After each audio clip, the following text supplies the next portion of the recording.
Hello guys, welcome back to my YouTube channel Imparta computer solution. आज मैं आपको बताने वाला हूँ प्रीवियस वीडियो में जो मैंने जहाँ से छोड़ा था वहीं से आगे बताऊँगा। पिछली वीडियो में मैंने आपको बताया था कि एक्सेल होता क्या है, स्कोप कहाँ कहाँ है, अगर एज अ फ्रेशर या एक्सपीरियंस हम कहीं जाते हैं तो उनकी सैलरी क्या है। उसके आधार पर मैंने आपको बताया था कि रो और कॉलम्स कैसे डिफाइन करेंगे, कैसे जानेंगे। थर्ड टॉपिक मैंने बताया था कि जब हम किसी फॉर्मूले को यूज करते हैं तो हम उस फॉर्मूले में उस स्पेसिफिक वैल्यू को ना लेकर के सेल रेफरेंसिंग क्यों लेते हैं। आज की वीडियो में मैं आपको बताने वाला हूं कि सेल रेफरेंस कितने टाइप के होते हैं, कैसे यूज किया जाता है उनको, और उनमें जो डॉलर्स का साइन लगते हैं उनका महत्व क्या होता है उस सेल की रेफरेंसिंग में। तो चलिए स्टार्ट करते हैं। हमने कल आपको बताया था कि इस साइड का अगर जैसे आपकी कॉपी में जो लाइनें होती हैं, जो आपकी कॉपी होती है उनमें जो लाइनें होती हैं इस टाइप की, उनको हम बोलते हैं रोज, यानी this called rows and this called columns. दोनों के आने पे यानी 1 2 3 अगर मैंने ऐसे लाइनिंग कर दी, स्केल कर दिया, और इनके ऊपर मैंने ऐसे हॉरिजेंटल स्केल कर दिया, तो इनमें ये जो बॉक्स बना है इनको मैंने आपको कल बोला था कि ये हैं सेल।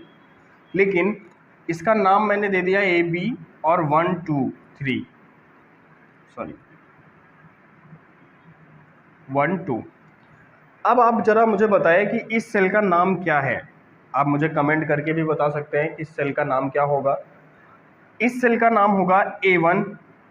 A1 सेल के नाम में मुझे इसका रेफरेंस जानना है, ये किस प्रकार का रेफरेंस है।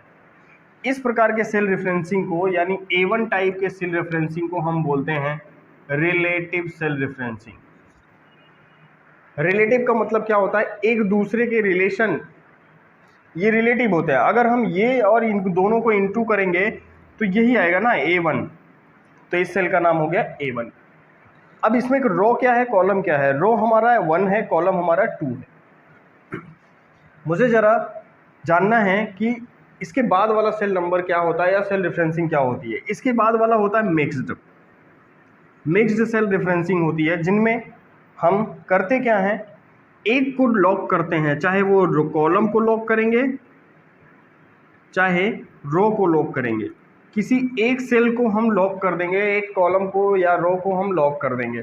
जैसे फॉर एग्जांपल, जैसे हमने यहाँ पे दिया है 15,000, इसको मुझे 1 से इंटू करना है, इसको मुझे 2 से इंटू करना है, इसको 3 से इंटू करना है, इसको 4 से इंटू करना है। ठीक है, ये सेल या ये रो क्या है, एक रो है। तो यहाँ पे हमें अगर हम फॉर्मूला एग्जीक्यूट करेंगे, मान लीजिए ये B1, ठीक है, अगर हम इसको एग्जीक्यूट करते हैं फॉर्मूले को, तो कैसे एग्जीक्यूट करेंगे। इसका नाम क्या है A1, यानी A1 आपने कर दिया, इनटू आप करोगे B1 से। जब आप A1 और B1 का करोगे तो आपको रिजल्ट तो मिल जाएगा यहाँ पे 15,000।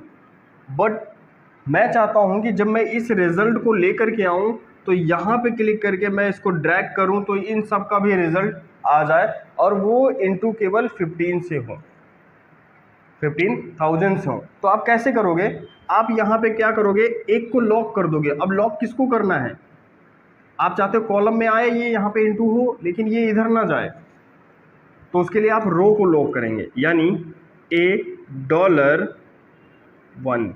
अब लॉक कैसे करोगे आप, F4 प्रेस करके। जब आप F4 प्रेस करोगे तो दोनों के सामने डॉलर साइन आएगा, आप एक के सामने का डॉलर साइन हटा देना है, यानी आप कॉलम के डॉलर साइन को हटा दीजिएगा। बैक स्पेस प्रेस करके आप हटा सकते हैं। ये हो गया आपका मिक्स सेल रेफरेंसिंग, जिसमें हम किसी एक पर्टिकुलर डॉलर, किसी एक में पर्टिकुलर डॉलर लगाते हैं, चाहे वो रो हो चाहे वो कॉलम हो। ठीक है, नेक्स्ट जो होता है हमारा वो होता है रिलेटिव सेल रेफरेंसिंग, हो गया मिक्स सेल रेफरेंसिंग हो गया। अगला जो आता है वो होता है absolute cell referencing. Absolute cell referencing ये क्या होता है, एब्सोल्यूट सेल रेफरेंसिंग में रो और कॉलम दोनों लॉग्ड होते हैं। मैंने आपको कल की वीडियो में बताया था, या प्रीवियस वीडियो में मैंने आपको बताया था कि जो सेल होते हैं बाय डिफ़ॉल्ट, जो सेल होते हैं जब आप एक्सेल को ओपन करते हो तो सारे सेल लॉग्ड होते हैं। जिस पे आप कर्सर रखते हो वही सेल अनलॉक्ड होता है, उसी सेल को हम बोलते हैं एक्टिव सेल।